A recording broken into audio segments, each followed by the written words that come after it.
आंबोलीच्या झाडाला एवढी फुलं पाहून ती काढण्याचा मोह आवरलाच नाही. इथे अळूच्या झाडाला आलेली 6-7 पानं सुद्धा काढली आणि हा कढीपत्ता किती बहरलाय. लगेच 3-4 डहाळ्या काढूया म्हटलं. फोडणीत चर्र असा कढीपत्ता तडतडला. काय सुवास दरवळतो. त्यात तो घरचा असेल तर मग आनंद निराळाच असतो.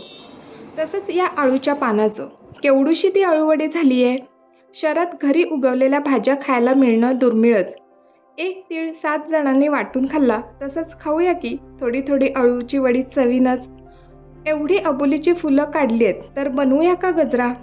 जुन्या आठवणींना देऊया उजाळा. लहानपणी घरामागची अबोलीची फुलं काढून दिवसभर गजरे आणि गजरेच बनवत बसायचो. पण शहरात घरच्या फुलांचा गजरा बनवायला मिळणं ही एक पर्वणीच नाही का. किचन गार्डनिंगमुळे आयुष्यातील हे छोटेसे आनंदाचे क्षणसुद्धा खूप काही शिकून जातात, हो ना.